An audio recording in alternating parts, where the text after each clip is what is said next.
रयत शिक्षण संस्थेचे अध्यक्ष आदरणीय शरदचंद्रजी पवार साहेब यांच्या वाढदिवसाच्या निमित्तानं आयोजित केलेल्या व्याख्यानाचे अध्यक्ष, महाविद्यालयाचे कुशल प्राचार्य, आमचे मार्गदर्शक आदरणीय नगरकर सर, व्यासपीठावरती उपस्थित असणारे संयोजक, सांस्कृतिक विभाग प्रमुख परदेशी सर, आमचे ज्येष्ठ मार्गदर्शक Dubey sir, Deshmukh sir, Arde sir, आमचे भाऊ भुजबळ सर, आमचे मित्र सेंटे सर, कुंभार सर, काळे सर, मस्के सर, उपस्थित असणारे सर्व माझे सर आणि आपण सर्व विद्यार्थ्यांना सर्वप्रथम रयत शिक्षण संस्थेचे अध्यक्ष आदरणीय शरदचंद्रजी पवार साहेब यांच्या वाढदिवसानिमित्त आपण जोरदार टाळ्याच्या गजरामध्ये त्यांना शुभेच्छा देऊया.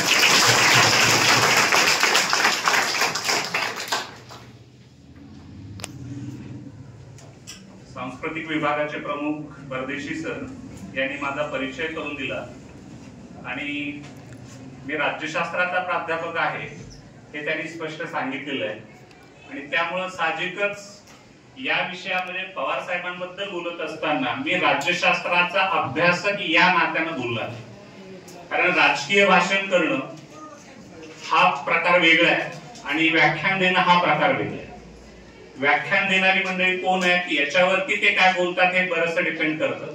त्यामुळे सुरुवातीला सांगतो की मी राज्यशास्त्राचा अभ्यासक आहे, प्राध्यापक आहे आणि त्या अंगाने मी पवार साहेबांबद्दल बोलणार आहे. ज्यावेळेस आम्ही राज्यशास्त्रामध्ये पॉलिटिकल लिडरशिप अभ्यासतो, आमचे ज्येष्ठ मार्गदर्शक शेंडके सर या ठिकाणी आहेत. आपण राज्यशास्त्रामध्ये लिडरशिपचा अभ्यास करत असताना कोणती लिडरशिप कशी आहे याचा अभ्यास करताना काही त्याच्या कसोट्या ठरलेल्या आहेत आणि मग त्या कसोटीच्या पातळीवरती मी पवार साहेबांच्या नेतृत्वाकडे पाहतो. त्यावेळेस माझ्या असं लक्षात येतं की जो माझ्या व्याख्यानाचा विषय दिलेला आहे की आदर्श लोकनेता आदरणीय शरदचंद्रजी पवार साहेब, तर पॉलिटिकल लिडरशिपच्या अनुषंगानं आदर्श असणारं व्यक्तिमत्व हे कसं आहे, तर त्याचा विचार करत असताना पॉलिटिकल लिडरशिप मध्ये पहिला जो मुद्दा येतो तो म्हणजे त्याची आयडियोलॉजी काय आहे, राजकीय विचारसरणी काय आहे. दुसरा मुद्दा येतो तो म्हणजे त्यांनी कोणती पदं भूषवलेली आहेत, त्या पदाच्या अनुषंगानं त्यांचा आपल्याला मूल्यमापन करता येऊ शकतं. आणि तिसरी जी बाब आहे ती म्हणजे त्या पदावरती असताना त्यांनी जे निर्णय घेतले त्या निर्णयातून समाजामध्ये लोकांमध्ये काय बदल झाला, त्याच्यातून लोकांचं किती कल्याण झालं, समाजामध्ये काय बदल झाला किंवा साध्या भाषेमध्ये समाजाचं हित किती झालं याचा पॅरामीटर आपल्याला विचारात घ्यावा लागतो. आणि मग या तीन अंगांनी ज्यावेळेस आपण विचार करतो आणि मग त्या तीन अंगाच्या चष्म्यातून ज्यावेळेस मी आपल्या नेत्याकडे पाहतो त्यावेळेस समोर आलेल्या माझ्या गोष्टी ज्या आहेत त्याच्यातली पहिली गोष्ट मी सांगतो विचारसरणी. आदरणीय पवार साहेबांकडे पाहिलं, त्यांचा अभ्यास केला तर असं लक्षात येतं की पवार साहेबांनी सुरुवातीपासून पुरोगामी विचाराची कास धरलेली आपल्याला दिसून. आणि मग पुरोगामी विचाराची कास जर म्हटलं तर पुरोगामी विचाराचा विचार करत असताना त्यामध्ये प्रयत्नवाद दिसतो, त्यामध्ये सुधारणावाद दिसतो, त्यामध्ये समता दिसते, त्यामध्ये बुद्धिप्रामाण्यता दिसते, त्यामध्ये विवेकच्या अनुषंगानं पुढे धर्मनिरपेक्ष तत्व दिसतं आणि त्याच्या पुढे जाऊन सामाजिक न्याय कशा पद्धतीनं प्रस्थापित होईल त्याच्या अनुषंगानं मला काय करता येईल हा धागा त्याच्यामध्ये असलेला आपल्याला दिसतो. आणि मग हा धागा जर आपण बघितला तर हा धागा आपल्याला छत्रपती शिवाजी महाराजांपासून पुढे आलेला आपल्याला दिसतो. मग छत्रपती शिवाजी महाराज असतील, त्यानंतर पुढे काही ठळक आपल्याला जर सांगायचं म्हटलं तर महात्मा फुले असतील, त्यानंतर पुढे आलो तर आपल्याला राजश्री छत्रपती शाहू महाराज दिसतील, त्यानंतर डॉक्टर बाबासाहेब आंबेडकर दिसतील आणि जर राजकीय अनुषंगानेच बोलायचं असेल तर त्यामध्ये मग स्वर्गीय यशवंतराव चव्हाण साहेब असतील. आणि यशवंतराव चव्हाणांच्या नंतर तो पुरोगामी विचाराचा वारसा आदरणीय पवार साहेबांनी महाराष्ट्राच्या राजकारणामध्ये जपलेला आपल्याला दिसून येतो. आणि मग त्याच्या अनुषंगाने आपण जर विचार केला तर पुरोगामी विचारसरणीची थट्टा उडवली जाते अशा परिस्थितीमध्ये या नेतृत्वानं ज्या काही पुरोगामीच्या संकल्पनेच्या अनुषंगाने जे निर्णय घेतले, ज्या कृती केल्या त्याच्या अनुषंगाने आपल्याला त्याचा विचार करता येऊ शकतो. मग त्याच्यामधला पहिला मुद्दा मी सांगेन ते म्हणजे धर्मनिरपेक्षतेचं तत्व आणि धार्मिक सुधारणाच्या अनुषंगाने काम करणारे एक महत्त्वाचं व्यक्तिमत्व म्हणून हमीद दलवाईंचं नाव आपल्याला सांगता येईल. हमीद दलवाई हे मुस्लिम समाज सुधारक होते, ज्या समाज सुधारकांनी इस्लाम धर्मामध्ये असणाऱ्या सनातनी रूढी प्रथा परंपरांना विरोध करून त्या मुस्लिम समाजाला आधुनिकतेकडे घेऊन जाण्याचा प्रयत्न केला. त्याच्यामध्ये हमीद दलवाईंचं नाव आघाडीवर आहे. ज्या पद्धतीने आपल्या हिंदू धर्मामध्ये महात्मा फुले असतील, सावित्रीबाई फुले असतील किंवा डॉक्टर बाबासाहेब आंबेडकर असतील, महात्मा फुले असतील, यांनी जी समाज सुधारकांची चळवळ पुढे आणली, तशा पद्धतीनं इस्लाम धर्मामध्ये समाज सुधारकांची चळवळ हमीद दलवाईंनी आणलेली आपल्याला दिसते. आणि त्या हमीद दलवाईंना तत्कालीन जी काही परिस्थिती त्याच्यामध्ये त्यांनाही विरोध झाला. ज्या पद्धतीने महात्मा फुलेंना विरोध होता, तशाच पद्धतीने हमीद दलवाईंनाही विरोध होता. आणि त्या परिस्थितीमध्ये हमीद दलवाईंना सपोर्ट करण्याचं काम, हमीद दलवाईंना सहकार्य करण्याचं काम आदरणीय पवार साहेबांनी केलेलं आपल्याला दिसतं. एवढंच नाही तर त्यांना आजार होता आणि त्या आजाराचा उपचार मुंबईमध्ये व्यवस्थित व्हावा यासाठी हमीद दलवाईंना स्वतःच्या घरामध्ये रामटेक बंगल्यावरती त्यामध्ये ठेवलेलं आपल्याला दिसतं. आणि एवढंच नाही तर हमीद दलवाईंनी मृत्यूपत्र केलेलं होतं आणि त्या मृत्यूपत्रामध्ये त्यांनी इच्छा व्यक्त केलेली होती की माझं दहन केलं जावं, आणि ती इच्छा सुद्धा पूर्ण करण्याचं काम पवार साहेबांनी केलं. हा एक मुद्दा सांगते, कारण पुरोगामी अनेक गोष्टी सांगता येतील, त्याच्यामध्ये काही गोष्टी मी फक्त हायलाइट करेन. त्यानंतर दुर्गामी विचार करत असताना मताचं राजकारण कधी केलं नाही. आपल्या तत्वाशी, नैतिकतेशी, न्यायाशी कुठेही तडजोड न करता डॉक्टर बाबासाहेब आंबेडकरांच्या कार्याविषयी असणारी निष्ठा व्यक्त करत असताना त्यांनी मराठवाडा विद्यापीठाला डॉक्टर बाबासाहेब आंबेडकर हे नाव त्या ठिकाणी दिलं. त्याला प्रचंड विरोध झाला, अनेक गोष्टी त्याच्यामध्ये घडल्या, परंतु साहेबांनी घेतलेला तो निर्णय साहेबांनी बदलला नाही आणि मताच्या राजकारणाची पर्वा न करता डॉक्टर बाबासाहेब आंबेडकरांचं नाव मराठवाडा विद्यापीठाला दिलेलं आपल्याला दिसून येतं. तो मुद्दा आपल्याला सांगेल. त्यानंतर त्याच्यामधला पुढचा धागा सांगेल तो म्हणजे ओबीसीच्या अनुषंगानं जो मंडल आयोग आला, त्या मंडल आयोगाच्या शिफारशी महाराष्ट्रामध्ये लागू करण्याचं काम आदरणीय पवार साहेबांनी केलं. आणि त्याच्या अनुषंगाने आपल्याला माहिती आहे की इतर मागासवर्गीयांना ज्या काही वेगवेगळ्या राखीव जागा दिल्या गेल्या आणि त्याच्या अनुषंगाने जो सामाजिक न्यायाचा जो मुद्दा पुरोगामी विचारामध्ये आहे तो त्यांनी आपल्याला दिसून येतो. त्यानंतर पदाच्या अनुषंगाने जर बोलायचं म्हटलं तर आपल्याला माहिती की आदरणीय पवार साहेब सुरुवातीला आमदार झाले, त्यानंतर संरक्षण मंत्री झाले आणि कृषी मंत्री झाले. त्यानंतर आपल्याला जे ठळक गोष्टी सांगता येतील त्याच्यामध्ये ते बीसीसीआयचे तर अध्यक्ष होते, परंतु आयसीसीचे पण त्या ठिकाणी अध्यक्ष होते. हा त्यांच्या पदाचा क्रम आपल्याला सांगते. आता या पदाचा क्रम जर आपण विचारात घेतला तर या पदाच्या अनुषंगाने काही गोष्टी जर आपल्याला विचारात घ्यायच्या म्हटलं तर मी एकच सांगेन की याच्यामध्ये पदावरती असताना त्या पदाचं महत्व, त्या पदावरती असताना त्यांनी केलेले जे काम असतं त्यानुसार त्या पदाचं महत्व असतं. आणि पवार साहेबांकडे बघितलं तर असं लक्षात येतं की त्यांना जे महत्व आलं ते त्या पदामुळे आलेलं नाहीये, तर त्यांनी जे काम केलं त्या पदावर असताना त्यामुळं त्या पदाचं महत्व वाढलेलं आपल्याला दिसतं. आणि मग त्या प्रत्येक ठिकाणी त्यांनी ज्या पदावरती त्यांनी काम केलं त्या पदावरती त्यांनी एक काय म्हणतो कॉन्क्रीट पद्धतीचं काम प्रत्येक पदावरती असताना त्यांनी केलेलं आपल्याला दिसतं. आणि मग त्या कामाचा जर आपण आढावा घ्यायचा म्हटलं तर मग आपल्याला असं लक्षात येईल की त्याची विभागणी वेगवेगळ्या पद्धतीने आपल्याला करता येऊ शकते. त्यावेळेस परदेशी सरांचा फोन आला मला आणि मग मी विचारलं त्यांना की सर काय बोलू आता त्याच्यावरती, कारण पवार साहेबांवरती बोलायचं म्हटलं तर अनेक विषय त्याच्यामध्ये येतात. त्याच्यामध्ये मी पहिलाच विषय सांगितला, सर रयत शिक्षण संस्था आणि पवार साहेब बोलू का, एवढाच विषय बोलू. रयत शिक्षण संस्थेमध्ये काय त्यांनी चेंजेस केले, काय गुणात्मक आणि संख्यात्मक बदल केले आणि रयत शिक्षण संस्थेला सध्याच्या काळाच्या बरोबर घेऊन जात असताना त्यांनी काय केले याच्यावर बोलतो. त्यानंतर म्हटलं नाही सर शेतकऱ्याबद्दल बोलू शकतो, फक्त शेतकऱ्याचाच विषय घेऊ. त्यानंतर आमच्या इकडे सगळ्या लहान बहिणी बसलेल्या आहेत, फक्त महिला सबलीकरणावरती बोलू, कारण सध्या लाडकी बहीण भरपूर प्रसिद्ध चालू आहे सध्या, कारण ह्याच्या डोक्यामध्ये लाडकी बहिणीचा भरपूर प्रभाव पडलेला आहे. मग फक्त महिला सबलीकरणावरती बोलू का. त्यानंतर विचार केला सर दुसरा महत्वाचा मुद्दा आहे की त्यामध्ये आपत्ती व्यवस्थापनाच्या अनुषंगाने पण आपल्याला बोलता येईल, फक्त आपत्ती व्यवस्थापनाबद्दल पवार साहेबांनी काय केलं. त्यानंतर आमचे भाऊगीत आता उठून गेले, क्रीडाच्या अनुषंगाने आपल्याला बोलता येईल की क्रीडा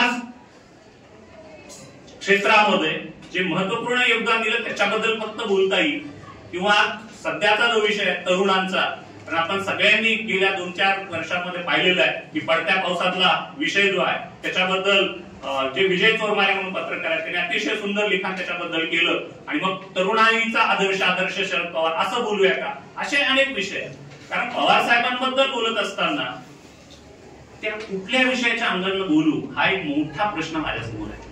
पण मी विचार केला की आदर्श व्यक्तिमत्व कसं असावं, याच्या अनुषंगाने आदर्श नेता कसा असावा याच्या अनुषंगाने जर विचार करायचा तर फक्त काही मुद्दे फक्त आपण हायलाइट करत जाऊ की जेणेकरून त्यांना या विषयाचं महत्व लक्षात येऊ शकेल आणि पवार साहेबांचं कर्तृत्व लक्षात. पण त्याच्यामध्ये पहिला महत्वाचा मुद्दा सांगेल की रयत मध्ये काय. तर आपल्याला माहिती की रयत शिक्षण संस्थेची स्थापना कर्मवीर भाऊराव पाटलांनी केली. त्यांच्यावरती सत्यशोधक समाजाचा प्रभाव होता. शरदचंद्र पवार साहेबांचे वडील गोविंदराव यांच्यावरती सुद्धा सत्यशोधक समाजाचा प्रभाव होता. पुरोगामी विचार त्यांचे होते आणि तो धागा एकत्र असल्यामुळं सुधारणावादी विचारातून कर्मवीर भाऊराव पाटील आणि गोविंदराव यांचे संबंध स्नेहाचे होते. ज्यावेळी कर्मवीर भाऊराव पाटील बारामतीमध्ये आपल्या रयत शिक्षण संस्थेच्या कामाच्या विस्ताराच्या अनुषंगाने येत होते त्यावेळी गोविंदरावांच्या घरी कर्मवीरांना थांबत होते. आणि त्याच्या अनुषंगानं पुढे शाहू तिथं जे हायस्कूल स्थापन झालं ते त्याच्या प्रयत्नातून झालेलं आपल्याला दिसतं. आणि अशा पद्धतीचा धागा त्यांच्या वडिलापासून रयतमध्ये असलेला आपल्याला दिसतो. त्यानंतर 1972 ते 1989 या कालामध्ये ते मॅनेजिंग काउन्सिलचे सदस्य होते आणि 1989 ला शरदचंद्र पवार साहेब रयत शिक्षण संस्थेचे अध्यक्ष झाले. आणि मग या अध्यक्ष पदाची धुरा स्वीकारल्यानंतर रयत शिक्षण संस्थेच्या गुणात्मक आणि संख्यात्मक वाढीमध्ये आदरणीय पवार साहेबांची भूमिका अतिशय महत्वपूर्ण असलेली आपल्याला दिसते. त्याच्यातला पहिला महत्वाचा निर्णय संगणकीय शिक्षण. आज आपल्याला माहिती आहे की सर एक काळ असा होता, मला वाटतं नगरकर सरांचा किंवा टोबे सरांचा असेल, तर तो काळ असा होता तर लिहिता येतंय, वाचता येतंय, सही करता येते तो साक्षर. आत्ताचा जो काळ आहे तर त्याच्यामध्ये 2 गोष्टी आहेत, ते म्हणजे ज्याला कॉम्प्युटर येतं आणि ज्याला इंग्रजी येतं तो साक्षर. पण रयत शिक्षण संस्थेची धुरास हातामध्ये घेतल्यानंतर ग्रामीण भागातला विद्यार्थी, आपला विद्यार्थी, रयतचा विद्यार्थी या बदलत्या काळानुरूप कुठेही कमी पडता कामा नये आणि त्याला संगणकीय शिक्षण त्या ठिकाणी मिळालंच पाहिजे हा आग्रह धरून त्या ठिकाणी रयत शिक्षण संस्थेच्या जवळपास सर्व 678 शाखा आहेत. तर त्या 678 शाखेमध्ये संगणकाचं शिक्षण त्या ठिकाणी उपलब्ध करून दिलं पाहिजे आणि त्यासाठी संगणकाची उपलब्धता केली पाहिजे हा महत्वपूर्ण निर्णय पवार साहेबांनी त्यावेळी घेतलेला होता. त्यानंतर पुढचा आपला मुद्दा आहे लँग्वेज लॅब. कारण आपल्याला माहिती आहे असं म्हटलं जातं की बोलणाऱ्याची माती पण विकली जाते परंतु न बोलणाऱ्याचं सोनं सुद्धा विकलं जाऊ शकत नाही. या माझ्या विद्यार्थ्यांना सांगणं आहे माती सुद्धा विकता येऊ शकते. हे उदाहरण तुम्हाला अंबानीकडून शिकता येईल. आत्ताच्या अंबानी, त्यांचे वडील धीरूभाई अंबानी, जर त्यांचं चरित्र तुम्ही वाचलं तर तुमच्या लक्षात येईल की त्यांनी माती विकण्याचा बिझनेस केलेला होता. पण आता आम्हाला हे सगळं अलीकडचं सगळं माहिती आहे, लग्न किती केलं, कुणी केलं, किती खर्च झाला वगैरे वगैरे हे आकडे माहिती आहेत तुम्हाला. पण ते साम्राज्य कसं उभं राहिलं याचा जर तुम्ही विचार केला तर त्याची सुरुवात धीरूभाई अंबानींनी केली, माती विकण्याचा बिझनेस केला. सांगायचा मुद्दा मला एक आहे की लँग्वेज लॅब, इंग्रजीचं महत्व साहेबांनी त्यावेळी ओळखलं आणि त्याच्या अनुषंगाने लँग्वेज लॅबची उभारणी आपल्या संस्थेमध्ये विविध शाखांमध्ये त्या ठिकाणी केलेली दिसते की आपला विद्यार्थी हा इंग्रजी शिक्षण घेऊन त्या ठिकाणी त्याच्यामध्ये त्याला इंग्रजी बोलता आलं पाहिजे हा महत्वपूर्ण निर्णय त्यांनी घेतलेला आपल्याला दिसतो. त्यानंतर पुढचा महत्वाचा निर्णय टाटा कन्सल्टन्सी. हा विषय मला वाटतं सिनियरच्या प्राध्यापकांना आणि विद्यार्थ्यांनाही माहिती आहे की शिक्षण घेतल्यानंतर त्याच्या हाताला काम मिळालं पाहिजे, प्लेसमेंट त्याचं झालं पाहिजे, जॉब मिळाला पाहिजे, तरच त्या ठिकाणी त्या शिक्षणाचं महत्व वाढेल. आणि त्या अनुषंगाने टाटा कन्सल्टिंग सर्व्हिसेस बरोबर त्या ठिकाणी MU करून टाईप करून त्याच्या अनुषंगाने विद्यार्थ्यांना प्लेसमेंटची सुविधा उपलब्ध करून देण्याचं काम त्याच्यामध्ये त्यांनी केलं. त्यानंतर पुढचा निर्णय सांगेल की रयत शिक्षण संस्थेच्या विद्यार्थ्यांची प्रशासकीय ओळख महाराष्ट्राच्या आणि देशाच्या प्रशासनामध्ये व्हावी या अनुषंगाने स्पर्धा परीक्षा मार्गदर्शन केंद्र, मला वाटतं आपल्या रयत शिक्षण संस्थेची 46 महाविद्यालय आहेत आणि या 46 महाविद्यालयांमध्ये रयत शिक्षण संस्थेच्या या महाविद्यालयामध्ये स्पर्धा परीक्षा केंद्रांची उभारणी केली गेली आणि त्याच्यामध्ये आपल्याला माहिती आहे की साताराचं शिवाजी कॉलेज असेल, बीजी कॉलेज असेल, हडपसर कॉलेज असेल, दादा पाटील महाविद्यालय असेल, या महाविद्यालयामधून विद्यार्थ्यांना स्पर्धा परीक्षेचं मार्गदर्शन उपलब्ध करून दिलं गेलं की जेणेकरून आपल्या विद्यार्थ्यांची प्लेसमेंट, ओळख प्रशासकीय अधिकारी म्हणून व्हावी, ते प्रशासनामध्ये जावे, ही भूमिका पवार साहेबांची असलेली आपल्याला दिसते. आणि ह्या माझ्या सगळ्या बहिणींना मला सांगायचंय की याच अनुषंगाने साहेबांनी एक निर्णय घेतला की रयत शिक्षण संस्थेच्या विद्यार्थिनींना निवासी स्वरूपाचं स्पर्धा परीक्षेचं मार्गदर्शन दरवर्षी हडपसर या ठिकाणी महिनाभराचं काय म्हणतो निवासी ट्रेनिंग दिलं जातं आणि त्याच्या अनुषंगाने महाविद्यालय प्रत्येक महाविद्यालयातून 46 महाविद्यालयातून विद्यार्थी पाठवले जातात आणि त्या ठिकाणी त्यांना ट्रेनिंग दिलं जातं. म्हणजे ही जी गुणात्मक वाढ आहे ती गुणात्मक वाढ करण्यामध्ये आदरणीय पवार साहेबांची भूमिका अतिशय महत्वाची असलेली आपल्याला दिसते. त्यानंतर रयत मधला एक महत्वाचा निर्णय सांगतो, तो म्हणजे रयत विज्ञान परिषदेची स्थापना. कारण आपल्याला माहिती आहे की विज्ञानाचं महत्व ओळखणारा नेता म्हणजे पवार साहेब. कारण आज आपण विज्ञानाच्या काय काय केल्या गोष्टी जातात तर आपल्याला माहिती आहे की एकीकडं आमचे संरक्षण मंत्री विमानाचं उद्घाटन करत असताना त्याला लिंबूनी मिरच्या लावत असतील, परंतु आमचे अध्यक्ष आमचे पवार साहेब रयत मध्ये विद्यार्थ्यांमध्ये वैज्ञानिक जाणीवा निर्माण व्हाव्या, विज्ञानाला स्कोप मिळावा, त्यांना सगळ्या गोष्टी माहिती व्हाव्या, या अनुषंगाने रयत विज्ञान परिषदेची स्थापना आणि रयत विज्ञान परिषदेच्या माध्यमातून त्यामध्ये आपल्याला माहिती आहे की रघुनाथ माशेलकर असतील, विजय भटकर असतील, डॉक्टर APJ अब्दुल कलाम असतील, असे जागतिक कीर्तीचे असणारे शास्त्रज्ञ या रयत परिषदेमध्ये रयत विज्ञान परिषदेमध्ये आमंत्रित केले गेले आणि त्याच्या माध्यमातून विज्ञानाचा प्रचार आणि प्रसार आणि विद्यार्थ्यांमध्ये विज्ञानाची गोडी निर्माण करण्याचं काम रयतच्या विद्यार्थ्यांमध्ये आदरणीय पवार साहेबांनी केलेलं आपल्याला दिसून येतं. एवढं रयत बद्दल बोल. त्यानंतर पुढचा मुद्दा बोलेल तो म्हणजे कृषी बद्दल. आता कृषी शेती हा साहेबांचा अतिशय जिव्हाळ्याचा विषय असलेला आपल्याला दिसतो. त्याचं कारण असं आहे की ते शेतकरी कुटुंबामधून आले. दुसरी महत्वाची गोष्ट आहे की विद्यार्थी दशेमध्ये असतानाच त्यांनी शेती जवळून अभ्यासली. एवढंच नाही तर शेतीमध्ये त्यांच्या स्वतःच्या शेतीमध्ये पिकणारा जो भाजीपाला असेल, फळं असतील वगैरे ज्या काही गोष्टी असतील ते आठवडी बाजारामध्ये विकण्याचं काम सुद्धा त्यांनी विद्यार्थी दशेमध्ये केलेलं होतं. आणि त्या अनुषंगानं शिक्षण कृषी याचा मेळ घालत असताना आदरणीय पवार साहेबांनी घेतलेले कृषी संदर्भातले महत्वाचे निर्णय मी फक्त सांगतो. त्याच्यामध्ये पहिला महत्वाचा जो काही त्यांचा निर्णय होता तो म्हणजे सिंचनाचा.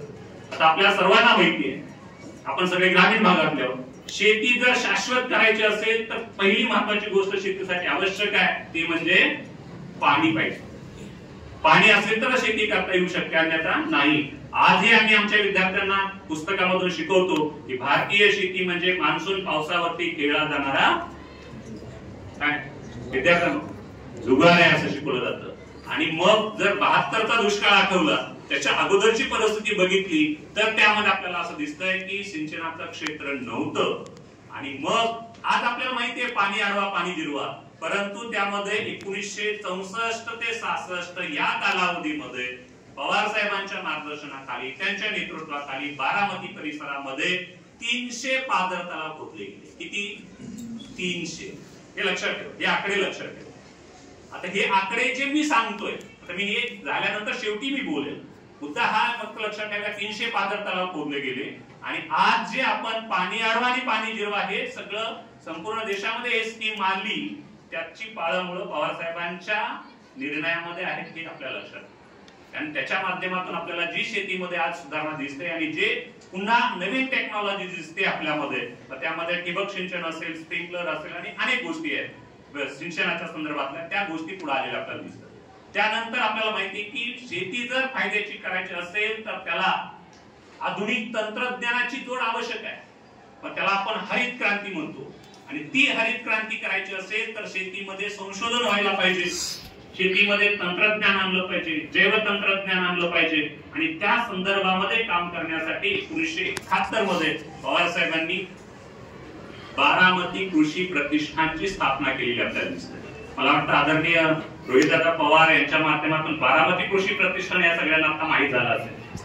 पण या बारामती कृषी प्रतिष्ठान आणि त्याच्या माध्यमातून केले जाणारे वेगवेगळे संशोधनाचे प्रयोग आणि ते संशोधनाचे प्रयोग फक्त प्रतिष्ठानमध्ये न राहता ते सर्वसामान्य शेतकऱ्याच्या बांधापर्यंत गेले पाहिजे ही भूमिका पवार साहेबांनी घेतलेली आपल्याला दिसते आणि त्याच्या अनुषंगाचं काम त्या बारामती कृषी प्रतिष्ठानच्या माध्यमातून झालेलं आपल्याला दिसतं.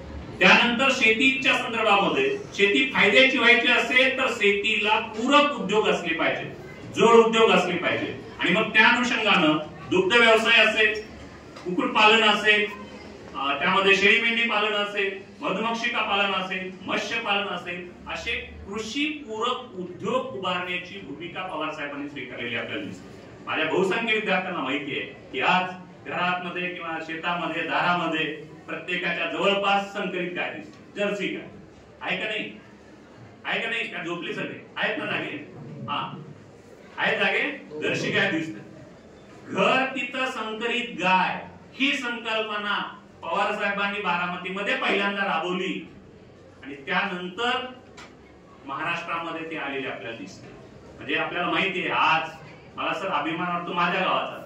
माझ्या गावामध्ये 3 दूध डेअरी आहेत आणि गावची दिवाळी फक्त आणि फक्त त्या दुधाच्या बोनस वरती होते का, तरी घरात मध्ये जवळपास सरासरी एक तरी गाय असलेली आपल्याला दिसते. त्याच्यातून दुधाचं उत्पादन मोठ्या प्रमाणामध्ये वाढलेलं दिसतं आणि ही जी धवल क्रांती आहे त्या धवल क्रांतीची सुरुवात पवार साहेबांच्या नेतृत्वाखाली झालेली आपल्याला दिसते. त्यानंतर आपल्याला पुढचा एक मुद्दा त्याच्यामध्ये सांगितलं, कृषी सेवा केंद्र. तुम्ही पाहताय आज जवळपास प्रत्येक गावामध्ये कृषी सेवा केंद्र आलेलं आहे आणि त्या कृषी केंद्राच्या माध्यमातून आपल्याला कृषीमध्ये जे सगळे बी बियाणं आहेत, खतं आहेत ते उपलब्ध होतात आणि आज परिस्थिती अशी झालेली आहे की त्या कृषी केंद्रामध्ये गेल्याशिवाय शेतीच होऊ शकत नाही अशी परिस्थिती आहे. तर या कृषी सेवा केंद्राची निर्मिती करण्यासाठी कृषी पदवीधारकांना सहमती देणं, त्यांना पाठिंबा देणं हा निर्णय सुद्धा पवार साहेबांचा असलेला आपल्याला दिसतो. त्यानंतर पुढे सांगेल की एक काळ असा होता की फळं हा जो विषय आहे, आहाराच्या मूल्याच्या अनुषंगाने आपल्या सर्वांना त्याबद्दल माहिती आहे, तर हा विषय असा होता की फक्त आजारी पडलेल्या पेशंटलाच फळं घेऊन जात होते. पण आज जी फळाची उपलब्धता एवढी वाढलेली आहे की जर समजा मी कर्जत करमाळा रोडवरती जरी गेलो तर कमीत कमी 2-4 ठिकाणी तरी फळं विकायला बसलेली माणसं दिसतात आणि आपल्या आहारामध्ये मोठ्या प्रमाणामध्ये फळाचा वापर झालेला आपल्याला दिसतो. म्हणजे ही फळाची उपलब्धता मोठ्या प्रमाणामध्ये जी आली ते म्हणजे पवार साहेबांनी जो फळबाग विकासाचा कार्यक्रम हाती घेतला आणि त्या कार्यक्रमाला रोजगार हमी कायद्याची जोड दिली आणि त्याच्यातून फळाची लागवड मोठ्या प्रमाणामध्ये झालेली आपल्याला दिसते. आणि मग पुढे जाऊन ती फळं फक्त निर्माण होऊन उपयोगाचं नाहीये, त्याला योग्य पद्धतीचा बाजारभाव मिळाला पाहिजे आणि तो योग्य बाजारभाव मिळवण्यासाठी वेगवेगळ्या फळाच्या वेगवेगळ्या संघटना त्याच्यामध्ये स्थापन केल्या आणि त्याच्यामधलं जर द्राक्ष पीक आहे, द्राक्षाचा महाग्रेप नावाचा जो ब्रँड आहे ना, तो ब्रँड आज जागतिक बाजारपेठेमध्ये मिळतो. मग त्यामध्ये चिक्कूचा असेल, बोराचा असेल, आंबा असेल, असे वेगवेगळे संघ त्या ठिकाणी स्थापन झालेले आहेत आणि त्या माध्यमातून त्या संघांच्या माध्यमातून त्या शेतकऱ्याच्या फळाला योग्य बाजारभाव मिळाला पाहिजे ही भूमिका पवार साहेबांनी निभावलेली आपल्याला दिसते. त्यानंतर ज्यावेळेस पवार साहेब कृषी मंत्री होते राज्यामध्ये आणि केंद्रामध्येही नंतर, आणि त्या कालावधीचा जर आपण विचार केला तर अशी परिस्थिती होती की भारताला अन्नधान्याची आयात करावी लागली. पवार साहेबांनी कृषी क्षेत्रामध्ये जी हरित क्रांती त्याला आपण म्हणतो की दुसरी हरित क्रांती घडवून आणली, त्याच्यातून भारत हा आयात करणारा देश राहिला नाही तर भारत हा निर्यात करणारा देश झाला. ही शरद पवार साहेबांची उपलब्धता आहे. त्यानंतर पुढे सांगेन की जर शेती फायद्याची ठरायची असेल तर शेतीमध्ये शेतीच्या बाजार जे काही माल आहे त्याला योग्य भाव मिळाला पाहिजे, ही महत्वाची भूमिका. आणि मग जर उत्पन्न उत्पादन वाढलं परंतु उत्पन्न वाढत नाही अशी परिस्थिती येते, म्हणजे काय होतंय, मालाला योग्य भाव मिळत नाही आणि मग बाजाराला त्या मालाला योग्य भाव मिळायचा असेल तर त्यासाठी आधारभूत किमती ज्या आहेत त्या वाढवल्या पाहिजे. आणि त्या अनुषंगानं 2004-05, कारण 2004 ला पवार साहेब कृषी मंत्री झाले आणि त्यानंतर जो कालावधी आहे तो म्हणजे 2013-14 हा जर आपण कालावधी विचारात घेतला तर असं लक्षात येईल तुमच्या की शेती मालाच्या आधारभूत किमती जवळपास दुपटीने वाढली आणि आज जे आधारभूत किमती दिसत आहेत ते 2014च्या दिसत आहेत. तुम्ही नीट काय म्हणतो भारताची आर्थिक अहवाल जो आहे, आर्थिक पाणी अहवाल, तो जर तुम्ही पाहिला तर तुम्हाला ती गोष्ट लक्षात येईल. कारण मी सुरुवातीला तुम्हाला स्पष्ट सांगितलेलं आहे की मी काय राजकीय बोलणारा विषय नाही आहे. कारण ज्या गोष्टी मी तुम्हाला बोलतोय त्या ऑथेंटिक बोलणार. आणि दुसरी गोष्ट, त्यासाठी तुम्हाला जर चेकच करायचं असेल तर भारताची आर्थिक पाहणी अहवाल 2004-05 चा बघायचा, त्यानंतर 2013-14 चा बघायचा, आणि मग तुम्ही तुलना करून बघायची किंवा त्यावेळेस भाव किती होता, आता मध्ये त्यावेळेस 3-4 ला किती होता, 4-5 ला किती होता, 13-14 ला किती होता आणि आता किती आहे, याची तुलना तुम्हाला करता येऊ शकते. कारण ही मुलं सर, आताची मुलं फार स्मार्ट आहेत, त्यांच्या हातामध्ये मोबाईल आहे आणि मोबाईल मध्ये त्यांना अनेक गोष्टी करता येतात. तसं ही पण गोष्ट करून बघा, मग तुम्हाला लक्षात येईल की सर बोलले ते खरं बोललेलं आहे. त्यानंतर पुढचा मुद्दा सांगेल की जर शेतीमध्ये आपल्याला माहिती आहे की पवार साहेबांनी शेतकऱ्याच्या गळ्याला जो काही फास लागला होता आणि जे आत्महत्यांचं प्रमाण वाढलेलं होतं आणि त्याच्या अनुषंगानं जे कर्जबाजारी शेतकरी झालेला होता, त्या संदर्भामध्ये केंद्रीय कृषी मंत्री असताना तत्वता वगैरे वगैरे वगैरे अशा कुठल्याही गोष्टी न करता सरसकट 72,000 कोटीची कर्जमाफी शेतकऱ्यांसाठी पवार साहेबांनी.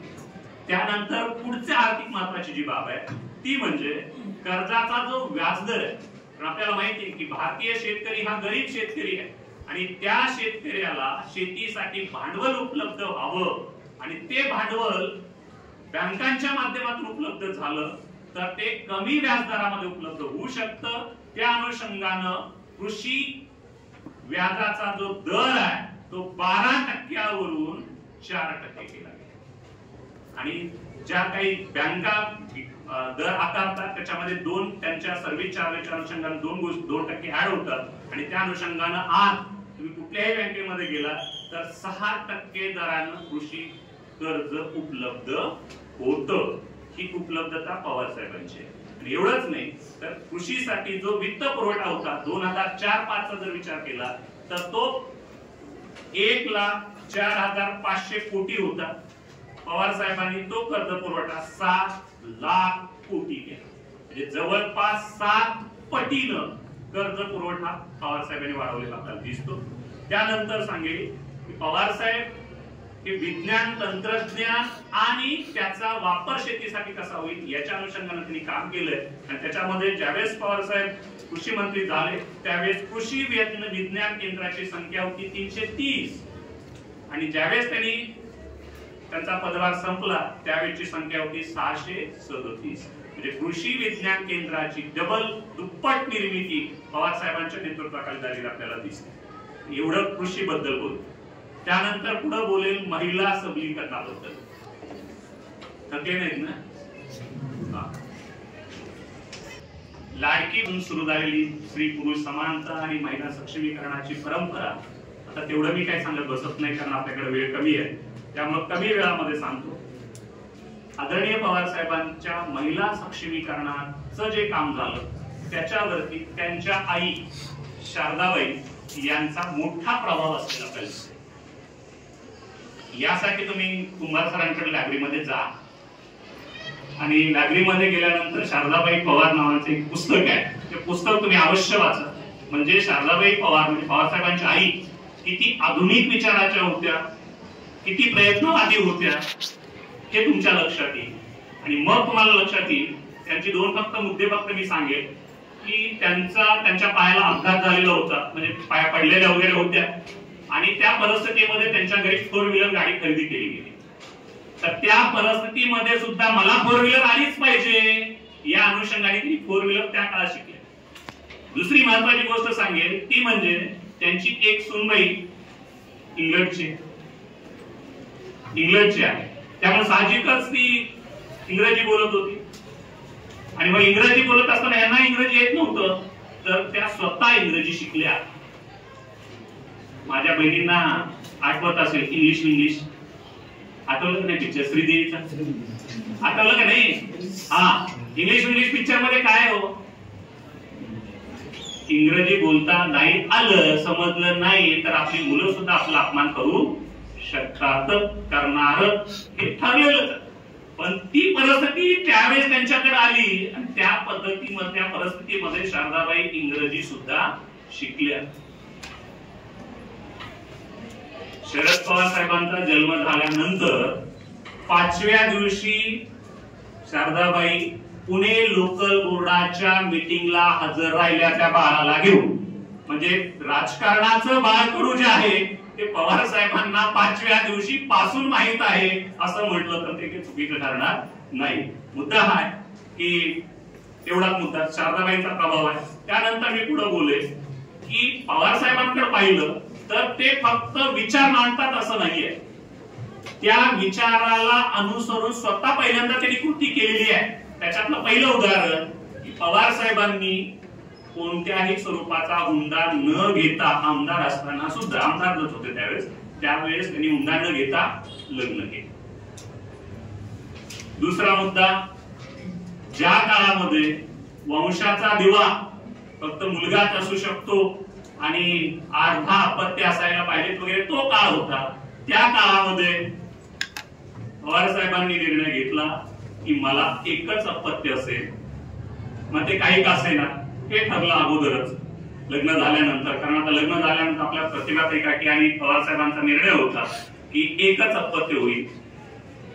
आणि त्यानुसार एकच अपत्य झाल्यानंतर पवार साहेबांचा आदर्श मी सांगतोय की त्यांनी स्वतःच कुटुंब नियोजनाचं ऑपरेशन स्वतःच केलेलं आहे, पत्नीचं केलेलं नाही, हेही तुम्ही लक्षात घ्या. आणि त्या अनुषंगानं पवार साहेबांनी कुटुंब नियोजनाचं ऑपरेशन करून स्त्री पुरुष समानता आणि लोकसंख्या वाढीवरचं नियंत्रण याच्या संदर्भातलं काम पवार साहेबांनी स्वतःपासून सुरुवात केलेलं आपल्याला दिसतं. स्त्रियांच्या संदर्भामध्ये पवार साहेबांची जी भूमिका आहे ती अशी आहे की स्त्रियांना जर संधी मिळाली तर त्या कोणत्याही क्षेत्रामध्ये आपलं अस्तित्व, आपल्या कामाचा ठसा, आपलं कर्तृत्व त्या गाजवू शकतात. ही भूमिका पवार साहेबांची असलेली आपल्याला दिसते. आणि ज्या क्षेत्रामध्ये आजपर्यंत महिला नव्हत्या ते म्हणजे संरक्षणाचं क्षेत्र, कारण आजही आमच्याकडे स्त्रीला अबला मानलं जातं. कारण स्त्रीच्या संदर्भामध्ये बोलत असताना पहिली महत्वाची गोष्ट असते मी कसं करू नाहीये. आणि त्याच भूमिकेतून ज्यावेळेस पवार साहेब परदेशी दौऱ्यावर संरक्षण मंत्री झाले, संरक्षण मंत्री असताना परदेशी दौऱ्यावर गेले आणि परदेशी दौऱ्यामध्ये गेल्यानंतर त्यांच्या लक्षात आलं की परदेशामध्ये वेगवेगळ्या महिला कमांडोज त्यांचा सॅल्यूट देऊन स्वागत करतायत. आणि भारतामध्ये आल्यानंतर त्यांनी निर्णय घेतला की आपल्या संरक्षण दलामध्ये महिला का नाही. आणि त्यानुसार त्यांनी निर्णय घेतला की संरक्षण दलामध्ये 11% आरक्षण पवार साहेबांनी दिले. मग आज आपल्याला दिसतंय की हवाई दल असेल, नाविक दल असेल, भूदल असेल, या ठिकाणी तुम्हाला महिला अधिकारी असलेल्या दिसतील. ही पवार साहेबांची भूमिका आहे. त्यानंतर आपल्याला सांगता येईल 93ला ते मुख्यमंत्री झाले. 93ला मुख्यमंत्री झाल्यानंतर राज्य महिला आयोगाची स्थापना त्यांनी केली. आज राज्य महिला आयोगाचे अध्यक्ष कोण आहेत सांगता येईल कुणाला? कोण आहे? चाकणकर आहेत. तर राज्य महिला आयोगाचं जे काम आहे महिलांचा विकास, महिलांवरती अन्याय अत्याचार झाला असेल तर त्यांना न्याय मिळवून देणं, या राज्य महिला आयोगाची स्थापना पवार साहेबांनी केलेली आपल्याला दिसेल. त्यानंतर राज्य सरकारचा कारभार करत असताना स्वतंत्र महिला व बाल कल्याण खातं नव्हतं. पवार साहेबांनी महिला व बाल कल्याण खातं स्वतंत्र त्या ठिकाणी निर्माण केलं. आणि विशेष करून सांगायचं म्हणजे पहिलं महिला धोरण पवार साहेबांनी देशामध्ये महाराष्ट्रामध्ये राबवलेलं आपल्याला दिसतं. त्यानंतर महिला या प्रशासकीय भूमिका सुद्धा चांगल्या पद्धतीनं बजावू शकतात. या अनुषंगानं राज्य सरकारमध्ये 30% आरक्षण त्या ठिकाणी ठेवलं गेलं. मग आज आपल्याला दिसेल की महाराष्ट्र सरकारच्या ज्या ज्या सेवा आहेत त्या सर्व सेवांमध्ये महिला तुम्हाला दिसतील. मग पोलीस दल असेल, तहसीलदार असतील, डेप्युटी कलेक्टर असतील, हे जी काही सगळी पदं आहेत, मंत्रालय असेल, तर या सर्व ठिकाणी आज तुम्हाला 30% महिला आरक्षण असल्यामुळं महिला सहभागी झालेल्या आपल्याला दिसतील. हा निर्णय सुद्धा पवार साहेबांचा आहे. त्यानंतर आपल्याला सांगता येईल की देशामध्ये लोकशाहीचं विकेंद्रीकरण करण्याच्या अनुषंगानं 73वी घटना दुरुस्ती आणि 74वी घटना दुरुस्ती झाली. आणि त्या 73व्या आणि 74व्या घटना दुरुस्तीच्या अनुषंगानं स्थानिक स्वराज्य संस्था म्हणजे त्यामध्ये ग्रामीण असेल तर ग्रामपंचायत, पंचायत समिती, जिल्हा परिषद आणि शहरी मध्ये नगरपालिका, नगरपंचायत आणि महानगरपालिका यामध्ये महिलांना आरक्षण देण्याचा निर्णय घेतला गेला आणि त्या घटना दुरुस्तीची अंमलबजावणी देशामध्ये पहिलं राज्य जे आहे ते आहे महाराष्ट्र आणि त्यावेळेस मुख्यमंत्री होते पवार साहेब आणि त्या अनुषंगानं महिलांना राजकारणामध्ये स्थान देणं, त्याच्या अनुषंगानं आज जर तुम्ही आकडेवारी काढली तर आज आपल्याला माहिती आहे की 2011 मध्ये बदल झाला, 33% वरून 50% त्या ठिकाणी आरक्षण आलं आणि या स्थानिक स्वराज्य संस्थांमध्ये निम्म्या संख्येनं आज महिला असलेल्या आपल्याला दिसतील। या ज्या सगळ्या बहिणी बसलेल्या आहेत भविष्यामध्ये सांगता येत नाही, यांची इच्छा असली किंवा नसली तरी पण निम्म्या संख्येनं कोण या सरपंच झालेले असतील, नगरसेविका झालेले असतील, नगराध्यक्ष असतील, महापौर झालेले असतील, नगरसेविका असतील, हे सगळं जे झालेलं आहे ते पवार साहेबांच्या निर्णयातून झालेलं आपल्याला दिसतं। त्यानंतर आपल्याला माहिती की स्थानिक स्वराज्य संस्थेमधली महत्वाची जी काही बॉडी आहे ती कुठली आहे? जिल्हा परिषद। कुठली आहे? जिल्हा परिषद। आणि त्या जिल्हा परिषदेमध्ये एक महत्वाची नवी एक समिती आहे, ती नवीन समितीची निर्मिती पवार साहेबांच्या निर्णयातून झाली, ती म्हणजे महिला व बाल कल्याण समिती।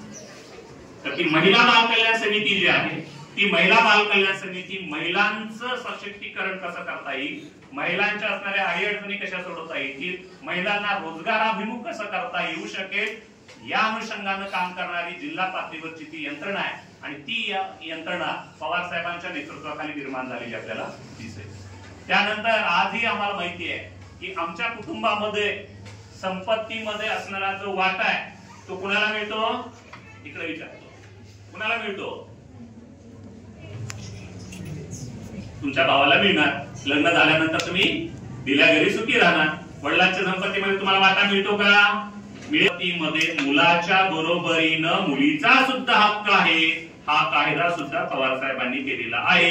अंगानं तुम्ही कायद्याचा नीट अभ्यास करा, जर भविष्यामध्ये तुम्हाला वाटलं की आपल्या वडिलांना ही गोष्ट लक्षात घ्या। त्यानंतर पुढचा मुद्दा सांगेल की आपल्याला माहिती आहे की समाजामध्ये दारू या व्यसनानं अनेक कुटुंब उद्ध्वस्त झाली, अनेक युवकांचं जीवन उद्ध्वस्त झालं आणि या सगळ्याचा जास्त परिणाम कुणावर होतो? त्याचा विपरीत परिणाम जो म्हणतो तो त्या घरातील स्त्रीवरती होतो, त्याच्या बायकोवरती होतो, त्याच्या आईवरती होतो आणि त्याच्यातून ते कुटुंब उद्ध्वस्त होऊ शकतं। त्या अनुषंगानं पवार साहेबांनी ग्रामीण भागामध्ये ग्रामपंचायतीमध्ये एक कायदा केला की गावातील 75% महिलांनी जर मागणी केली की गावामध्ये दारूबंदी करायला पाहिजे, हा जर निर्णय त्या ठिकाणी असणाऱ्या महिलांनी घेतला ग्रामपंचायतीमध्ये तर गावामध्ये दारूबंदी 100% होणार। हा कायदा पवार साहेबांनी केलेला आपल्याला दिसतो। त्यानंतर आपल्याकडची जी मानसिकता आहे ती मानसिकता अशी आहे, ज्यावेळेस पुरुष काम करतो त्यावेळेस आपण असं म्हणतो की पुरुष कमावतो आणि ज्यावेळेस महिला काम करत असते त्यावेळेस आपण म्हणतो की महिला राबते। बरोबर का असं आहे? तर स्त्रियांच्या श्रमाचं मूल्य पैशामध्ये मोजलं जात नाही आणि त्या अनुषंगानं महिलांचं आर्थिक दृष्ट्या सक्षमीकरण करण्याच्या अनुषंगानं महिला बचत गटाची चळवळ सुप्रियाताई सुळे यांच्या नेतृत्वाखाली सुरू झाली आणि त्या यशस्विनी अभियान म्हणून त्याला ओळखलं जातं आणि त्या यशस्विनी अभियानाच्या माध्यमातून त्यावेळेस ते सत्तेवरती नव्हते, त्या अनुषंगाने यशवंतराव चव्हाण प्रतिष्ठानच्या माध्यमातून तो कार्यक्रम सुरुवातीला राबवला गेला आणि त्याच्यातून महिला बचत गटांची चळवळ महाराष्ट्रभर मोठ्या प्रमाणामध्ये सुरू झालेली आपल्याला दिसते आणि त्या महिला बचत गटाच्या माध्यमातून आता बऱ्याच जणांना माहित पण असेल महिला बचत गट कमी व्याज दरामध्ये त्यांना भांडवलाची उपलब्धता करून दिली आणि त्याच्या पुढे जाऊन त्यांचे जे रोजगार तयार झाले त्या रोजगाराला मार्केटिंग उपलब्ध करून देण्यासाठी सुद्धा वेगवेगळे काय म्हणतो ते सेलचे जे काही गोष्टी आहेत त्याही पवार साहेबांच्या माध्यमातून त्या ठिकाणी उपलब्ध करून दिलेल्या आपल्याला दिसून येतील आणि त्या पद्धतीनं महिला बचत गटाच्या अनुषंगानं महिलांना आर्थिक दृष्ट्या सक्षम करण्याचं काम पवार साहेबांच्या नेतृत्वानं केलेलं आपल्याला दिसतं।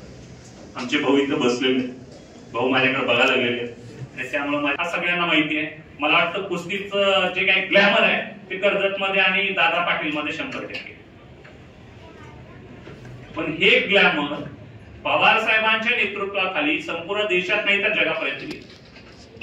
त्यानंतर क्रिकेट सगळ्यांनाच माहिती की नाही. क्रिकेटच्या संदर्भामध्ये गेल्या 1 महिनाभरापूर्वीची बातमी आहे. ती बातमी वाचून मला फार आनंद झाला आणि मग मनातल्या मनात असणाऱ्या त्या खेळाडूचं नाव मी विसरलो. पश्चिम बंगालमध्ये असणाऱ्या एका कुटुंबातला मुलगा, सर्वसामान्य कुटुंबातला मुलगा, ज्या मुलाच्या क्रिकेटच्या आवडीसाठी त्या वडिलांना स्वतःचं घर विकावं लागलं, जमीन विकावी लागली आणि तो मुलगा IPL मध्ये त्याला जे काही त्याची म्हणजे काय जे काही बोली लागली 1,10,00,000 रुपयाची बोली. 16 वर्षाचा सूर्यवंशी वय. हे श्रेय पवार साहेब. IPL ची जी सुरुवात झाली हे आपल्याला माहिती आहे. IPL होते पण सुरुवात कुठे केली, कसं काय आलं याचा शोध आम्ही घेण्याचा प्रयत्न केला नाहीये ही लक्षात घ्या. त्यानंतर आपल्याला हे माहिती आहे कबड्डी माहितीये. कबड्डीमध्ये जे आज तुम्हाला त्याच्या संदर्भामध्ये जे प्रो कबड्डी लीग असा एक प्रकार आहे आणि त्याचे सामने आज टीव्हीवर पण येत आहेत. ती सुरुवात कुणी केली? पवार साहेबांनीच केली. आता तुम्ही म्हणाल सर तुम्ही खरं सांगता का खोटं एक वाक्य पण बोलणार नाहीये. याच्या संदर्भामध्ये तुम्ही वाचा, नेटवर जावा, सर्च करा. गुगल चांगला आहे. आता ते काय दुसरं आणखी काय तर आहे ना ते चॅट जीपीटी आहे, मेटा AI आहे. सगळं सर्च करा. तुम्ही कुठं सुरुवात झालं, काय झालेलं वगैरे वगैरे. मग तुमच्या लक्षात येईल की या माणसानं त्या क्षेत्रामध्ये काय योगदान केलं. मग कुस्तीच्या बाबतीमध्ये सांगायचं आपल्याला माहिती आहे की आपल्याकडे जी कुस्ती पारंपरिक खेळली जात होती ती मातीतली कुस्ती होती. हिला जर जागतिक व्यासपीठावरती घेऊन जायचं असेल आणि आपले मल्ल जागतिक स्पर्धेमध्ये टिकायचे असतील तर ती मॅट वरती आणली पाहिजे. हा निर्णय सुद्धा पवार साहेबांचा आणि त्या अनुषंगानं पवार साहेबांनी महत्वपूर्ण भूमिका त्या ठिकाणी निभावली. आणि त्या संदर्भामध्ये सांगतो की या खेळाडूंचं वय ठराविक वय संपल्यानंतर करिअरचं काय, तर या अनुषंगानं सरकारी नोकरीमध्ये खेळाडूंना 5% आरक्षण आहे. राज्यस्तरीय नॅशनल लेवलचे जे खेळाडू आहेत त्यांना जे काही वेगळे MPSC असेल, UPSC मध्ये नाही MPSC मध्ये असेल तर या ठिकाणी 5% आरक्षण जे दिलेलं आहे ते पवार साहेबांच्या माध्यमातून दिलेलं आपल्याला दिसतं. त्यानंतर आपल्याला माहिती की महाराष्ट्रातलं आणि जवळपास देशातलं सुद्धा एक मोठं स्टेडियम बालेवाडी स्टेडियम म्हणून ओळखलं जातं पुण्यामध्ये आणि ते स्टेडियम उभा केल्याच्या अनुषंगाने जर सांगायचं म्हटलं तर त्याच्यामध्ये 270 एकरावरती ते आहे आणि 30 खेळाच्या स्पर्धा 30 इव्हेंट म्हणजे आता याच्यामध्ये जास्त सर बोलू शकतील तर 30 खेळाच्या स्पर्धा त्या ठिकाणी होऊ शकतात. एवढं मोठं स्टेडियम त्या ठिकाणी पवार साहेबांनी उभा केलं आणि त्याच्या अनुषंगानं महाराष्ट्रातल्या कुस्तीला आणि त्याच्या अनुषंगानं खेळाच्या संस्कृतीला त्या ठिकाणी महत्वाचं योगदान त्या ठिकाणी दिलेलं आपल्याला दिसतं. कुस्ती बद्दल बोललो, प्रो लीग कबड्डी बद्दल बोललो, क्रिकेट बद्दल बोललो. त्यानंतर आता पुढचा मुद्दा शेवटच्या मुद्द्याकडे येतो तो म्हणजे आपत्ती व्यवस्थापनाचा जनक म्हणून पवार साहेबांकडे पाहिलं जातं. ज्या वेळी देशावरती ज्या वेळी जनतेवरती संकट आली त्या संकटाला सामोरं जात असताना त्या संकटातून आपल्या जनतेला बाहेर कसं काढायचं याचा इत्थंभूत अभ्यास पवार साहेबांकडे असलेला आपल्याला दिसतो. त्याचं पहिलं उदाहरण किल्लारीचा भूकंप. ज्यावेळेस किल्लारीचा भूकंप 1993 ला झाला त्यावेळेस भूकंप झाल्या म्हणजे ती जी काही जाणीव आहे ते त्यावेळेस पवार साहेब मुंबईमध्ये होते. मुंबईमध्ये त्यांना थोडंफार ते जाणवलं काहीतरी घडलंय. त्यांनी उठून पहिला फोन केला कोयना जे धरण आहे त्यांना अपेक्षित होतं की ते कोयनामध्ये झालेलं असू शकेल पण कोयना जे कोयना धरण आहे तिथं फोन केला त्यानंतर तिथं बातमी इथं काय झालेलं नाहीये. दुसऱ्या फोन लावल्यानंतर त्यांना बातमी कळाली की हे किल्लारीला झालेलं आहे आणि त्यानंतर 7:30 वाजता पवार साहेब किल्लारीच्या भूमीवरती उपस्थित आहेत हे लक्षात घ्या. कमीत कमी वेळेमध्ये जास्तीत जास्त पद्धतीचं काम आपत्ती व्यवस्थापनाचं पवार साहेबांनी केलेलं आपल्याला दिसतं. आणि सोलापूरचा भाग असा आहे की त्यावेळेस सोलापूरला एअरपोर्ट वरून उतरले तिथून किल्लारीला गेले आणि काही दिवस सोलापूरच्या रेस्ट हाऊस वरून त्या किल्लारीच्या व्यवस्थापनाचं, आपत्ती व्यवस्थापनाचं काम पवार साहेबांनी केलं आणि त्या पद्धतीचं त्या जे काही भूकंप झाल्यानंतर आता त्या सगळ्या गोष्टी मी काय वर्णन करत बसण्याची काही गोष्ट नाहीये. तुम्हाला लक्षात येऊ शकतं की बाबा एखादी गोष्ट घडल्यानंतर आपला नेता किती तत्परतेनं त्या ठिकाणी उपस्थित राहतो. फक्त उपस्थित राहून पाहणी करत नाही, तर त्या ठिकाणी जे काही काय म्हणतो, जे घराच्या काय म्हणतो घरं वगैरे सगळी पडलेली आहे, खाण्यासाठी काही नाहीये, काही जणांना जखमा झालेल्या आहेत, काही जण गेलेलेच आहेत, अशा अनेक प्रश्न त्या ठिकाणी आहेत आणि ते अनेक प्रश्न सोडवण्यासाठी स्वतः त्या ठिकाणी उभा राहणं आणि ती सगळी व्यवस्था प्रशासकीय यंत्रणा वापरून त्या संकटातून लोकांना बाहेर काढणं ही भूमिका पवार साहेबांची अतिशय महत्त्वाची असलेली आपल्याला दिसते. आणि तो आदर्श घेऊनच आपल्याला असं लक्षात येतं की ज्यावेळेस गुजरातचा भूकंप झाला 2001 ला, त्यावेळी गुजरातच्या भूकंपाचं व्यवस्थापन सुद्धा पवार साहेबांनी केलं. त्यावेळेस ते विरोधी पक्षामध्ये होते आणि त्या साहेबांच्या कार्याची दखल त्यावेळी असणाऱ्या भाजपच्या सरकारनं, आता एक मुद्दा म्हणून सांगतो, कारण वाजपेयी पंतप्रधान असताना आपत्ती व्यवस्थापन समितीचं अध्यक्षपद पवार साहेबांना का दिलं, तर आपत्ती व्यवस्थापनाचं काम पवार साहेबांसारखं कुणीही करू शकत नाही हे त्यांच्याच नेत्याला माहित होतं. मग सत्ताधारी पक्षाच्या नेत्याला का दिलं नाही. आणि त्याची पुढची फलिती सांगतो की जे आज तुम्हाला आपत्ती कुठं काय घडली, तर त्या ठिकाणी तुम्ही एक न्यूज मध्ये वगैरे वाचत असाल, NDRF चे जवान दाखल. NDRF ची स्थापनाच पवार साहेबांच्या मार्गदर्शनाखाली झाली, हे तुम्ही नीट लक्षात घ्या. तुम्ही नीट सर्च करून बघा NDRF काय आहे, कधी स्थापन झालं, काय झालं वगैरे तुम्ही सर्च करू शकता. जे काही आज आपल्याला पुराची परिस्थिती आली, माळींसारखी दुर्घटना घडली वगैरे वगैरे वगैरे. आणि त्यामधला आणखी एक महत्वाचा मुद्दा मला सांगायचा आहे, 1993 चा बॉम्बस्फोट मुंबईमध्ये झाला. एखादा ज्यावेळेस बॉम्बस्फोट घडतो त्या परिस्थितीला तर सामोरं जायचंच आहे, परंतु त्याचं रिफ्लेक्शन समाजामध्ये होऊन जर दंगल सदृश्य परिस्थिती निर्माण होत असेल तर ती परिस्थिती कशी हाताळायची, त्या संदर्भामध्ये पवार साहेबांनी एक स्टेटमेंट दिलं. जे काही आकडे सांगितले गेले होते 13 ठिकाणी सांगितलं भूकंप बॉम्बस्फोट झालेले आहेत, परंतु पवार साहेबांनी 14 एक मुद्दा एक आकडा ऍड करून सांगितला आणि सांगितलं इथं पण भूकंप झालेला आहे. म्हणजे त्याचं समाजामध्ये जे रिफ्लेक्शन त्यामध्ये आपल्याला माहिती आहे की हिंदू मुस्लिमांचे संघर्ष आणि त्याच्यातले दंगे झाले, त्याच्या अनुषंगाने त्यांचा हजरजबाबीपणा आहे आणि जे समाजामध्ये काय घडू शकतं याचं रिफ्लेक्शन आहे, हे त्यांच्या नेतृत्वामध्ये आणि त्यांच्या निर्णयामध्ये आलेलं आपल्याला दिसतं. मग या अनुषंगाने जर आपण विचार केला तर आपल्याला पवार साहेबांचं जे नेतृत्व आहे ते आपल्याला नीट लक्षात येतं. त्यानंतर पुढचा मुद्दा सांगेल की आज आपल्याला आपण असं म्हणतो शिर सलामत तो पगडी पाचच. आपण सगळ्यात जास्त महत्व कशाला देतो, कशाला दिलं पाहिजे सांगा ना. हेल्थ, बरोबर ना. सगळे गंभीर झाले, गंभीर होऊ नका, गंभीर होण्यासाठी हेल्थ ना, आरोग्य आपलं चांगलं पाहिजे. आरोग्य चांगलं असलं पाहिजे तर आरोग्याच्या अनुषंगानं दोन गोष्टी आहेत. एक तर मी सांगतो की आमच्या भाऊकडे जात जावा, म्हणजे व्यायामाला जात जावा, खेळाडू वगैरे त्याच्यातून चांगलं हेल्थ राहतं. दुसरी महत्वाची गोष्ट असते ते म्हणजे तुमचा आहार चांगला असला पाहिजे. ओके, असं जरी असलं तरी आज आपल्याला दिसतंय की वेगवेगळे आरोग्याचे विषय, वेगवेगळे प्रश्न त्या ठिकाणी तयार झालेले आहेत, वेगवेगळे रोग आपल्याला आजार माहिती आहेत आणि त्याच्यात महत्वाचा एक जो आजार आहे तो म्हणजे कॅन्सर. आजही आपली मानसिकता अशी आहे की कॅन्सर झालेला माणूस फार काही जगत नाही. माझ्या माहितीनुसार 2004 ला पवार साहेबांना कॅन्सरचं निदान झालं. ज्यावेळेस त्यांच्या त्या हॉस्पिटलमध्ये त्यांच्यावरती उपचार सुरू होते, त्या उपचार करणाऱ्या डॉक्टरनी पवार साहेबांना, आता जे त्या पुस्तकामध्ये भरपूर वर्णन आहे, मी वेळेअभावी कमी शब्दात सांगतो.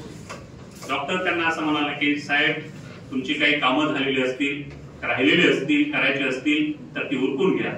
त्यावेळेस पवार साहेबांचं वाक्य आहे की मी तुझं कढी लोणच्याचं जेवण केल्याशिवाय जाणार नाही, तू माझ्या तब्येतीची काळजी करू नको. कढीचं जेवण म्हणजे कळलं तुम्हाला, ग्रामीण शब्द आहे.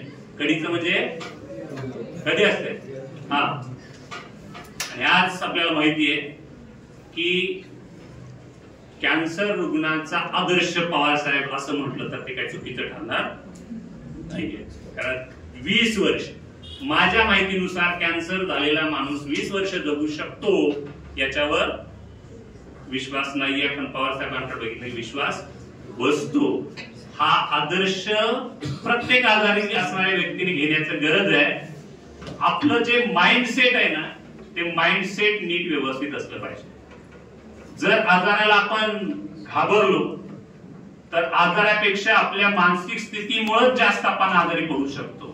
त्यामुळे त्या आजाराशी लढण्याची मानसिकता त्या ठिकाणी आपली असली पाहिजे आणि ती लढण्याची मानसिकता पवार साहेबांकडे असलेली आपल्याला दिसते. त्यानंतर युवकांच्या संदर्भामध्ये मी सांगत असताना शेवटाकडे येतोय आता. तर मुद्दा असा आहे की आजही पवार साहेब 85 आज 85वा वाढदिवस आहे. आणि मग आपण विचार करतो 85वा वाढदिवस साजरा करत असताना आपली मानसिकता असते आता आपलं काय राहिलंय, सगळं झालंय, आता काय. परंतु ती मानसिकता साहेबांकडे नाही. तो माणूस आजही संघर्ष करण्यासाठी तयार आहे. आजही 16-17 तास ते काम करतात. आजचं राजकीय जे काही सगळं व्ह्यू तयार झालेलं आहे त्या परिस्थितीला सुद्धा तोंड देण्याची मानसिकता त्यांची आहे. आणि ज्या काही संकट आली ती संकट झुगारून दुसऱ्या दिवशी, आता सगळ्यात स्पष्ट, आता तुम्ही सगळे जाणकार मुलं आहात, रिझल्ट आला परवाच आपल्याला माहिती आहे. रिझल्ट ऐकल्यानंतर ते काही घरात बसलेले नाहीयेत, दुसऱ्याच दिवशी त्या ठिकाणी करायला. ही जी मानसिकता आहे ती युवकांनी स्वीकारली गरजेचं आहे, युवकांनी स्वीकारली पाहिजे. कारण आज आमच्या युवकांपुढे मोठमोठी आव्हानं आहेत, मोठमोठे प्रश्न आहेत, संघर्ष आहे. आणि या संघर्षामध्ये लढण्याची जिद्द आपल्याकडे असली पाहिजे. आणि ती लढण्याची जिद्द, ती उमेद पवार साहेबांकडून घेण्यासारखी आहे.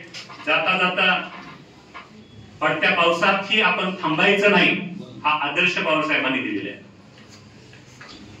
आदरणीय नगरकर सर मराठीचे, बरोबर ना, तिकडं बरोबर ना, बरं सिनियर चेन आहे त्यामुळे माहिती आहे. तर सरांना संत साहित्याचा अभ्यास आहे. संत साहित्यामध्ये संत तुकाराम हे माझे जास्त आवडते संत आहेत, वारकरी संत त्यामध्ये. आणि त्यांचं एक अभंग आहे, ते असं म्हणतात, सत्य असत्याशी मन केले बाई, मानले नाही बहुमत. आजच्या परिस्थितीमध्ये मताचं गोळाबेरीज करणं, बहुमताकडे वाटचाल करणं, ती वाटचाल करत असताना कोणताही विधिनिषेध न पाळणं, कोणतेही नैतिकता न जपणं, घटनात्मक चौकटीला छेद देणं आणि सत्ता मिळवणं हे राजकारण होत असताना नैतिकता, संविधानातली मूल्य जपून मताचं राजकारण न करता लोक कल्याणकारी विकासाभिमुख राजकारण करणारं नेतृत्व म्हणजे शरदचंद्र पवार साहेब.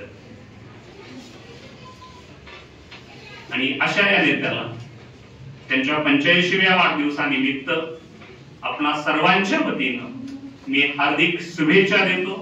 साहेब, आपण शतायुष्य व्हा. महाराष्ट्राला तुमची गरज आहे, किंबहुना देशाला तुमची गरज आहे. कारण आजचं जे राजकारण सुरू आहे त्या राजकारणातलं जे काही सध्या सगळ्या गोष्टी आहेत त्या भारतीय लोकशाहीला, भारतीय समाजाच्या हिताला, लोककल्याणकाला बाधा ठरणारे आहेत. आणि त्यामुळं तुमचं कर्तृत्व, तुमचं कार्य हे त्या ठिकाणी फार महत्वाचं आहे. कारण पवार साहेबांनी जे काम केलं, जी पदं भूषवली आणि त्या पदाच्या माध्यमातून जे काम केलं, त्यातून जे सुरुवातीला मी म्हणालो की त्या पदावरती राहून त्यांनी काम केल्यामुळं त्या पदांचं महत्व वाढलं. त्यांच्या कर्तृत्वामुळे देशातील असणाऱ्या सर्वोच्च पदांनाही खुजं त्यांनी बनवलं. एवढं कर्तृत्व त्यांनी केलं आणि त्याच्या माध्यमातून आजही तुमची देशाला गरज आहे असं मला वाटतं. महाविद्यालयानं मला या ठिकाणी बोलवलं, माझा आदर सत्कार केला, याबद्दल तर मी आनंदी आहेच. परंतु परदेश सर, नगरकर सर, यामध्ये मी जास्त आनंदी यासाठी आहे की पवार साहेबांचा जो अभ्यास आहे तो मी या महाविद्यालयामध्ये राहून केला. ज्यावेळेस मी 2013ला या महाविद्यालयामध्ये रुजू झालो, अनुषंगानं मला पवार साहेबांचा सर्व अभ्यास करता आला. जसं मी सुरुवातीलाच म्हणालो की मी काय भाषण देणार नाहीये, मी व्याख्यान देणार आहे आणि ज्या गोष्टी मी सांगितलेल्या त्या अभ्यासत असताना ऑथेंटिक डॉक्युमेंट अभ्यासलेला आहे. मग त्याच्यामध्ये काही हायलाइट फक्त जे सांगेल तर त्याच्यामध्ये तुम्ही लोकनेते शरद पवार नावाचं राम कांडगेंचं पुस्तक वाचा, लोक माझे संगाती नावाचं पवार साहेबांचं पुस्तक वाचा, नेमकीची बोलणे नावाचं त्यांचं पुस्तक आहे ते वाचा आणि त्याच्या अनुषंगानं अनेक लेखकांनी त्यांच्याबद्दल लिहिलेलं आहे ते वाचा. त्याचबरोबर त्या ठिकाणी जे मी सगळं महिला धोरण असेल, राज्यामध्ये त्यांनी महिला खातं सुरू केलेलं असेल, जिल्हा परिषदेचं मी सांगितलं, आरक्षणाचं सांगितलं, हे सगळे मुद्दे मी महाराष्ट्र विधिमंडळाच्या लायब्ररीमध्ये जाऊन त्या ठिकाणी असणारे जे डॉक्युमेंट्स आहेत त्याच्यावर अभ्यास करून मी बोलतो. त्यामुळे माझी सर्व विद्यार्थ्यांना विनंती आहे की तुम्ही ही पुस्तकं वाचा, ऑथेंटिक माहिती गोळा करा आणि त्या माहितीवर आधारित नेतृत्वाचं मूल्यमापन करा. कारण मी मगाशी जो शब्द वापरला, कारण आजची परिस्थिती जी आहे ती परिस्थिती फेकू असणारी दृष्टी आपल्याकडे असली पाहिजे आणि ती दृष्टी देण्याचं काम शिक्षण करतं आणि ते महाविद्यालय करत असतं आणि त्या पद्धतीची दृष्टी तुमच्याकडे येईल अशी अपेक्षा या ठिकाणी व्यक्त करतो. मला या ठिकाणी बोलवलं त्याबद्दल सर्वांचं मनपूर्वक आभार मानतो आणि मी माझ्या वाणीला पूर्णविराम देतो. जय हिंद, जय कर्मवीर.